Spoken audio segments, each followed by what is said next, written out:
Today, I'm joined by Ryan McBeth, and who is visiting us from America through the wonders of the internet. So thank you very much, Ryan, for agreeing to this. I know you're a very busy person. And maybe start, if you could just tell us a little bit about your job and your general role in things. Sure. So my name's Ryan McBeth. I'm a software engineer and an intelligence analyst. I'm also a YouTube content creator. I have a channel that basically covers intelligence and military topics. I'm a novelist. Just finished a book called The Wind Machine a couple of months ago. It's actually the 35th on Amazon's list of financial thrillers, which I didn't even know was a category, but apparently it is.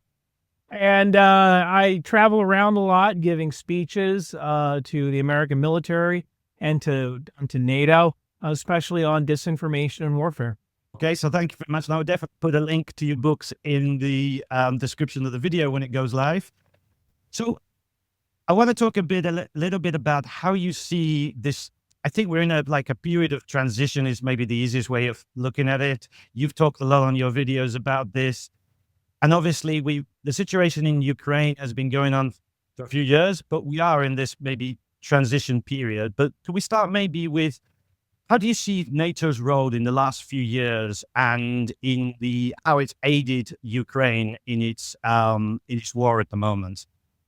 Boy, I mean, Ukraine is very lucky to have NATO right next to them. I have no doubt in my mind that Ukraine would have continued the fight, whether they were aided with U.S. weapons or European weapons or not. And that's mainly because when you look at when you look at the average Ukrainian, these are people who do not want to be slaves. They want to choose their own path. They want to choose their own destiny, and that's a big deal for them. And I have no doubt in my mind that those guys would have fought Russia, and it would have made Syria or Iraq look like an episode of Teletubbies. And these people, they want they want to be able to choose their own path. But that being said, NATO weapons have worked to a great degree at attriting the Russians. And you look at the Javelin, how effective that was. You look at the M2 Bradley, our infantry fighting vehicle, that has been very effective when used by Ukrainians. They love it compared to the old BMP-2. And the addition of NATO weapons have allowed them to slow the Russian advance, and in some cases, even perform incursions like we saw in Kursk. And that was mainly due to the bravery of the Ukrainians and the use of the Stryker armored fighting vehicle. Now, you mentioned, obviously, in one of your videos previously this week, I think, about the Joint Training Center set up in Poland to do with getting sort of lessons learned coming back into NATO for future conflict. But if we think of preparing for this, was NATO instrumental, do you think, in helping Ukraine prepare in terms of intelligence, in terms of information? I would say that is likely. I know that the United States was and is feeding Ukraine certain kinds of satellite information. At least they were under President Biden, kind of letting them know where Russian forces are. The UK is probably doing that as well. I would not be surprised if France is doing that. This is an international effort allowing Ukraine to use ISR, or intelligence surveillance reconnaissance assets of other countries, to kind of find Russia. And after that, it's kind of on Ukraine to destroy those units or for any follow-on actions. So yeah, I would certainly say that NATO and certain European countries have been instrumental in allowing Ukraine to use their ISR assets to help attrit Russia. Okay. And in terms of this feedback into the next war, as you use the phrase in your video, how important is that really? I mean, do you think that the lessons learned today are going to be instrumental, or are we going to face a completely different scenario? Yes and no. That's an interesting question. So I think that the knowledge sharing is going to be necessary for the next war, especially in terms of logistics. We've already seen that Ukraine is running through artillery shells at a very alarming rate. Russia is firing artillery shells at an incredible rate. And it is clear that we do not have enough artillery manufacturing facilities in Europe or in the United States. I believe Australia just recently started up their own 155 millimeter shell factory. In fact, I remember when they were talking about it, they wanted to acquire the B-21 Raider. That's great. How about you make your own artillery shells first, right? So I think that a lot of the information that we're getting from Ukraine is very useful, especially drone combat, and how the Russians are using drones, and also the advancements that we're seeing. Because when the war started, we were seeing tech advances every 6 to 8 months, and now it's every 6 to 8 weeks. We now have Russians using fiber optic guided drones, first person view fiber optic guided drones that weren't even imagined 3 years ago.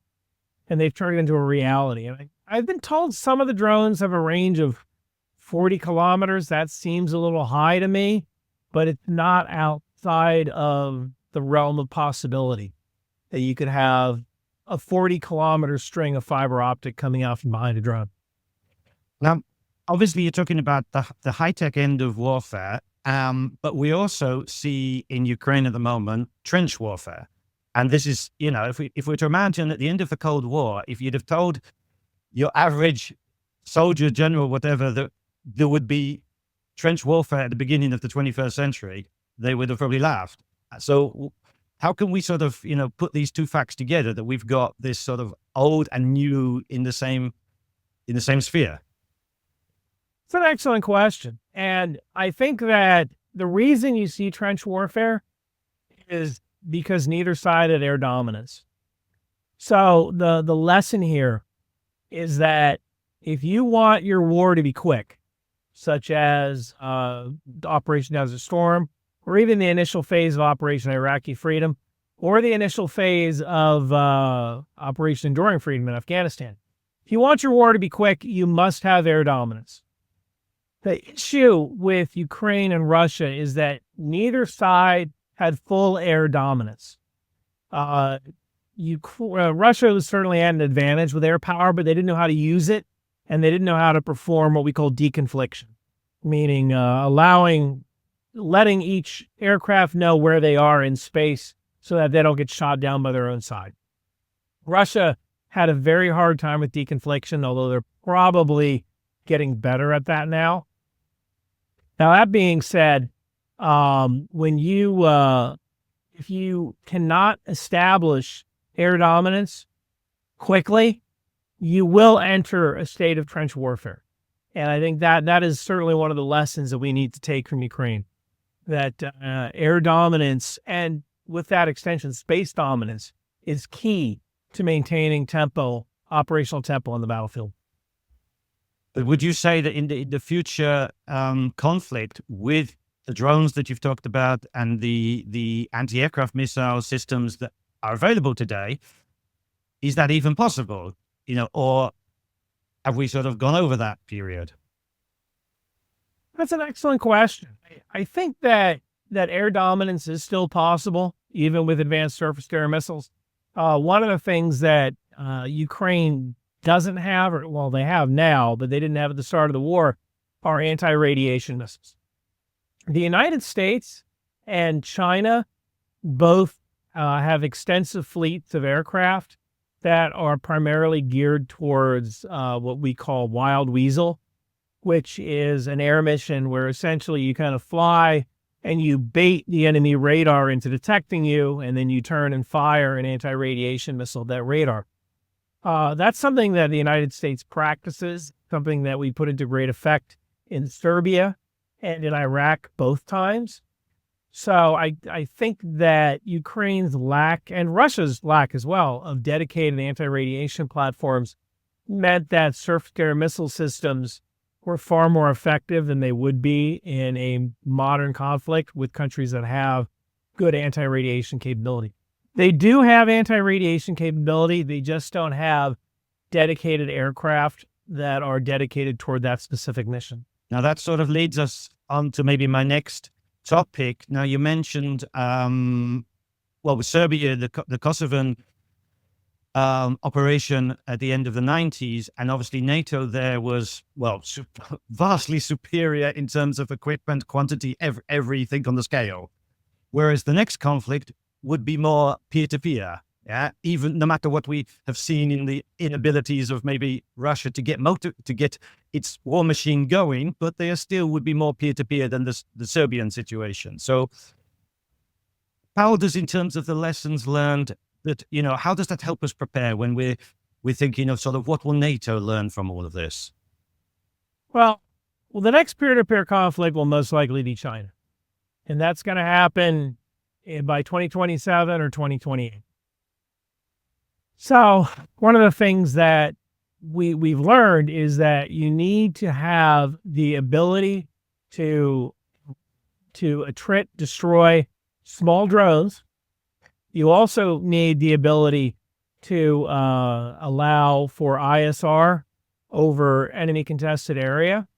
And we also need to have a reserve of not just missiles, but of essential components, drone components and computer chips. If the war lasts more than 30 days, the United States will essentially run out of missiles. And that is not a good situation to be in. And so the U.S. needs to establish I've advocated for this, literally a national chip reserve. We have a national oil reserve. We have a national reserve of cheese. It's in a cave in Missouri. But we don't have a national reserve of computer chips that can be pressed into service if war comes and we need to manufacture high-tech munitions quickly. I mean, that's interesting. You're talking about the chip. If you remember, 3 or 4 years ago, during the COVID crisis, but there was also the fire in the chip factory in Taiwan, I think it was, and there was such a sort of backlog of chips that car production was set back by nearly a year. And do you think the lessons from that have been learned, and that anything's been done since then? No. Essentially, no. The U.S. has started to create some of its own chip factories. That was part of the CHIPS Act, which is something that was supported by both parties in Congress. Everyone kind of knows it's necessary that the United States needs to have its own chip manufacturing capability, because chips today are the steel of World War II. So, but the issue is that it takes a while. And, if you are an American executive working at an American company, and your company, if you save 2 cents per widget manufacturing in China, why, of course you're going to manufacture in China, right? Because manufacturing in China gives you that extra revenue that you wouldn't see manufacturing someplace else. Kind of the question comes from, is it still worth it to manufacture in China when you are subject to the whim of the Chinese Communist Party? And that's a question I can't really answer. But I would like to say that U.S. manufacturing should shift back to the United States and back to Mexico. But at the same time, Americans like $10 alarm clocks. So that's kind of the question. It's how can we convince Americans that you might need to pay a little bit more? Maybe you don't need a new iPhone every year, and bring more manufacturing back to America. Because right now, the second China declares war on Taiwan, we're going to see consumer goods in America just dry up. Now, you've obviously mentioned, and naturally from your perspective, the American situation, but you've recently been on a tour of Europe, and it's a valid bone of contention from the American side that Europe has underpaid for many years in terms of military. Do you think that the message is has sort of got across? And do you feel that there is a change in the wind in terms of spending in Europe? It seems like it for some countries. I believe Greece is at 3% of their economy. I believe Italy is as well. France is taking it seriously. The UK is taking it serious. Poland, my God, Poland, little European Texas. I think they recently bought more HIMARS launchers than the U.S. even owns. So we have to go manufacture those things now. Poland has certainly taken it seriously, and everyone in Poland that I spoke with takes it seriously. It's cool to be a reservist in Poland. You know, if you're a college student and you're not a reservist, and you want a girlfriend, you better join the reserves because your girlfriend probably is, right? So I think that some countries have taken this seriously.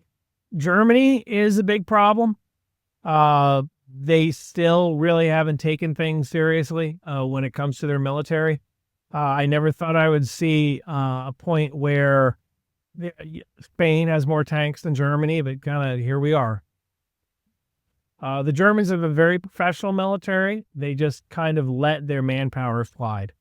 Now obviously you've spoken yourself in your videos that, and we won't maybe go into it now exactly, there was the conference yesterday with the French and American president, and there's a lot of things to be ironed out, but going back as far as, definitely President Obama, I can't remember exactly 2010, 2011 when he said it, but he was using the term pivoting to Asia, pivoting to the Pacific.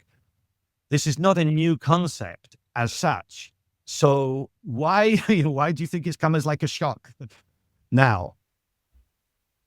I guess it's because Europe never really thought that we would do that. America has always been there, but now we have a huge problem, and that huge problem is China.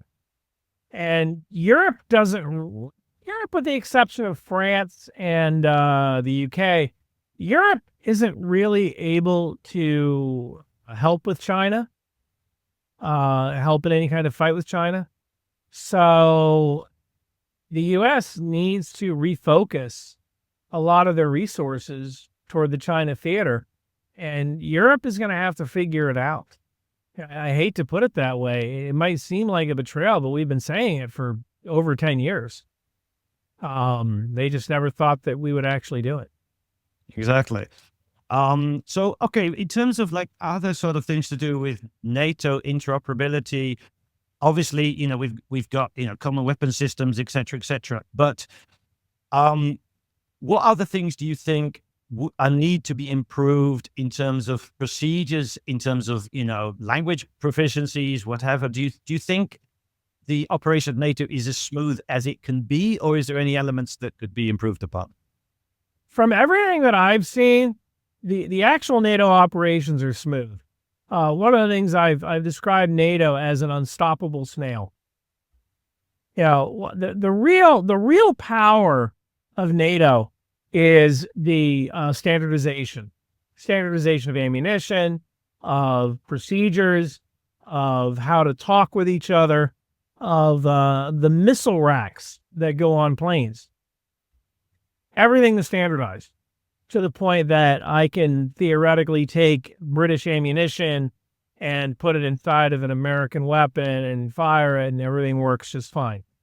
It is getting to that point that is tough for NATO to do, because it's tough for 32 countries to agree on anything, right? But once they do, they do become that unstoppable snail.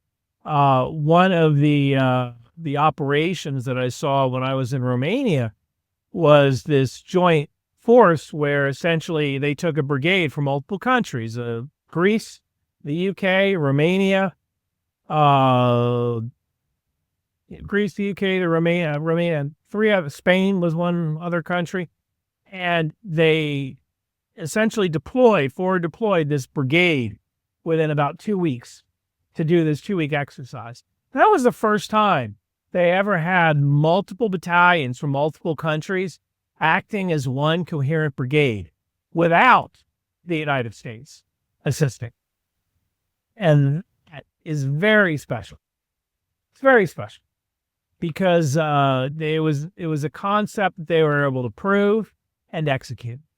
So this, like you said, this working together without the US support. Now, what about in terms of the strategic support militarily that America brings to NATO? Do you think that Europe will be able to replace it, or to, in terms of the especially the air power, especially the strategic lift, will they be able to replace it, do you think? So the U.S. isn't leaving NATO. We're just pivoting over to the Pacific. And I can tell you that when it comes to strategic lift, I think that the U.S. has 480 active transports. So that nothing is ever going to replace that, right? Like nothing's ever going to replace that. But don't forget that a lot of equipment in Europe moves on rail.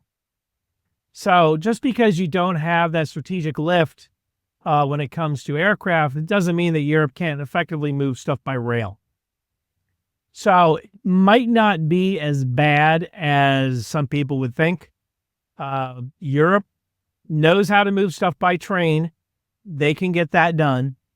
So I don't necessarily see that as much of a factor as some people would be concerned about.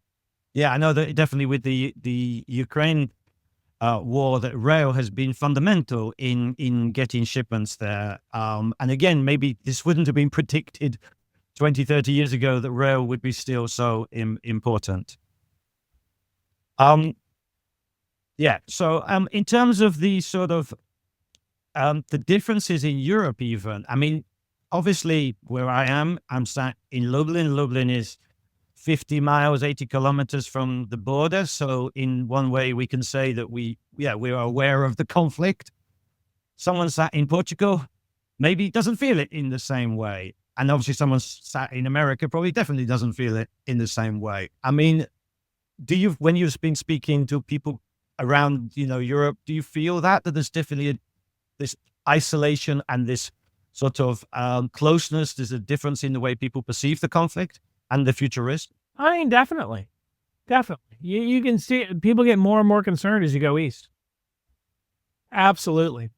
And, I see that from fans who write me from the Baltics, or the Balkans. People who write me from the Balkans, Estonia, Latvia, Lithuania. They know they're next. And then Poland is after them. And yeah, people say, oh, Article 5.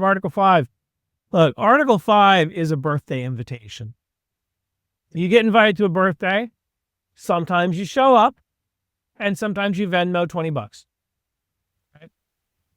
And just because their Article 5 exists, that doesn't mean that a nation might just send cyber aid, or they might send food and water or something like that. Like there's all sorts of ways to support a conflict, and the actual text of Article 5 essentially says that nations are going to help based on their capabilities of helping. So if Russia uses disinformation to convince people that if units go into Estonia and support troops there, it's certainly possible that citizens of various NATO countries may advocate, hey, we shouldn't get involved in this war, or let's only send blankets and night vision goggles. So Article 5, think of it as a sword, not a shield. Mm-hmm. Yeah, exactly. I think, as you mentioned, it only actually stipulates that people will sit down and have a conversation and discuss the crisis. Whereas what happens next, well, we will see. Right. So going back to the future of NATO, now, obviously you mentioned that, okay, America's not leaving NATO. It's not like, something drastic is happening. However, you work in cyber warfare. Yeah, that is your principal sphere. How much do you see that as the future of conflict as opposed to, conventional warfare? How much is hybrid? When we talk about hybrid warfare, how much of it is cyber and how much of it is regular? What do you see as the future? That's a very good question. I can tell you that cyber warfare can be very effective at some things, and I believe that information warfare is certainly a component of cyber warfare. That being said, at the end of the day, you still need troops on the ground. Well, online cyber warfare is still a component. However, that doesn't necessarily mean it can actually affect your adversary. I mean, we're talking about something like the enemy getting into America's defense systems. A lot of these defense systems are air-gapped, so there's really no way to kind of get into those systems and cause damage or take over a missile system or something. But you could use cyber warfare to damage logistics. A lot of stuff is still moved by train in this country. And I guarantee you that Norfolk Southern or CSX or whatever railroad company, their cyber capabilities, their cyber defenses probably aren't as good as the U.S. government's. So if China could attack the logistical capability of the U.S. when it comes down to the civilian sector, that could certainly be an issue. Another thing would be cyber as a component of information warfare. If I wanted to prevent the United States from sending artillery ammunition to Ukraine, there's a couple of ways I could do that. The first way would be to fire a missile at the artillery plant in Scranton, Pennsylvania. Now, whether that would be effective or not is debatable, but Russia does have the capability of sending long-range bombers over the Arctic Circle and firing cruise missiles at a plant in the U.S. The disadvantage is that they would be detected, and Article 5 would probably be initiated, and the United States would get involved in the war. So a second option is to maybe pay a saboteur. That could work, sabotage the plant. I don't know how effective that would be, but if it was effective, it would certainly stop the flow of ammunition into Ukraine. Third way of doing it would be to tell the American people Ukraine is corrupt. Half of the weapons being sent to Ukraine are ending up in Mexico. Like Mexico has a bunch of M777 artillery pieces owned by the cartels, right? And then people call their congressman and say, stop voting for sending aid to Ukraine. Well, the effect is the same. Cyber warfare, information warfare is a weapons effector. The effect is exactly the same. It's one of the reasons I've advocated during time of war killing these people, killing these disinformation artists or targeting where they're working. It's no different than working at an artillery plant. But at the end of the day, when it comes to cyber, I don't really see wars fought and won through cyber. It is a component of warfare, but you still need boots on the ground. And if we're thinking of like cognitive warfare and the whole idea of, like you say, sort of changing your average person's sort of conception. Now, is there any way of actually sort of from a system, from an education point of view, like doing anything about that over like the next few years? I mean, can we, do you think, raise people's awareness to combat it, or is it something that is done on a case-by-case basis? That's really difficult for the U.S. because here in the United States, we have freedom of speech. And even lying, even supporting our adversary is considered freedom of speech. So it is very difficult to establish any kind of program where people are punished for supporting an adversary. One way around this might be to do something like, they called it frown campaigns. Back when the United States was pretty darn heavily racist, the producers of the TV show Superman, they decided to integrate some Ku Klux Klan dialogue in their program. And at the time, the Ku Klux Klan was this American racist organization that hated Jews and blacks, and they had these secret code words that weren't all that secret, but some people knew them. And so they started, integrating these secret Klan sayings into their show, which drove the Klan absolutely nuts. But the whole idea was to kind of change America to recognize that when somebody said something racist, it was to frown about it, right? Like to say, I'm really not into that. Don't do that. That's not how I am. And it might be possible to change the culture to make people believe that if they hold certain kinds of opinions or views, then we're going to not accept that. We're going to frown about it. That's probably about the best we can do in a case where we have freedom of speech, and that is treasured.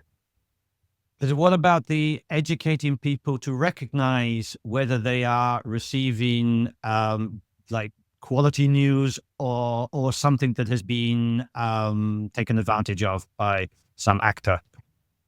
It's certainly something that I would like to see. I don't know how effective it would be, since there are so many people who grew up, I don't want to say terminally online, but it's so easy to use that cell phone to access content. It would be like playing whack-a-mole. And I think there's some people who don't necessarily want to believe or think critically. And in a case like that, yeah, that's kind of an issue. And I'm not sure I'm the right person to answer that question, because I don't have an answer as to how we can more effectively combat that. I would like to say, oh, well, we need to teach media literacy. I mean, yeah, but we also need to teach math. And in the US, where we have standardized testing, where a lot of teachers are essentially graded on how well their students perform on tests, the idea of teaching something that won't be tested is almost laughable. So I think it would be very difficult to teach a subject like that in school without some major changes in how we perform education in this country. I mean, I think that, yeah, you're talking about the US, but that's probably across the board in many countries. And unfortunately, critical thinking is left to one side, even though it's probably something that's on the website of the school in big letters saying that they encourage this. But yeah, probably it is. What then, if you are a thinking young person or what have you, and you want to do something, what can you do by yourself, do you think, to make yourself better aware? Well, I would say that what you should do is learn as much as you can about the world, because the reason disinformation works is that, today we are all hyper specialized. When you think about it, 150 years ago, pretty much everybody knew how to kill and prepare a chicken, how to build a house, how to fix their own farm tools and machinery. And today, that isn't the case. I know quite a bit about computer programming.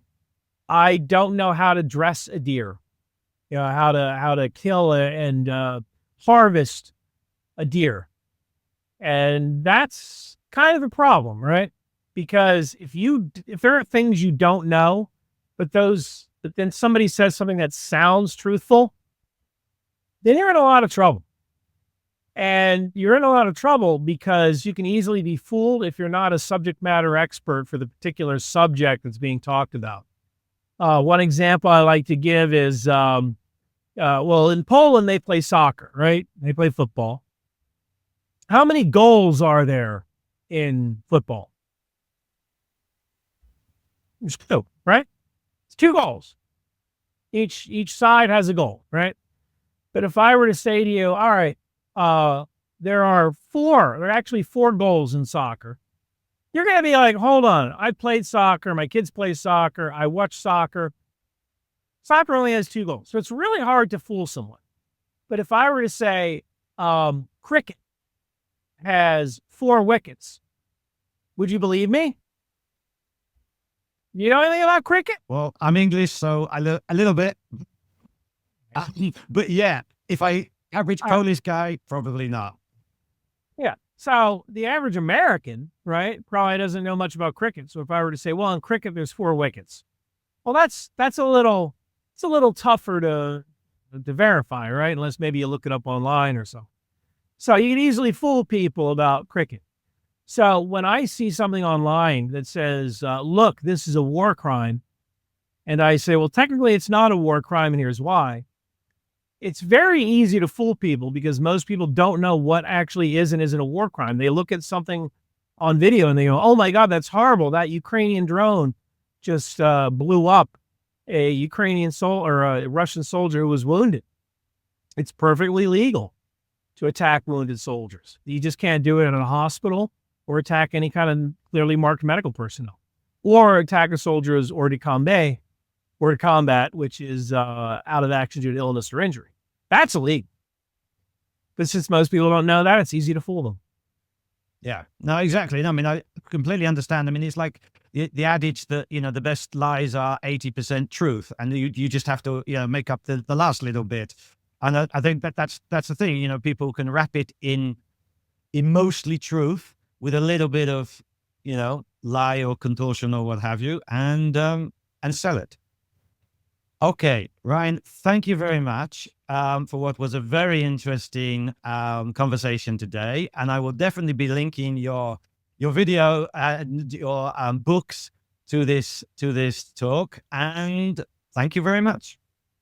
Thank you so much for having me on.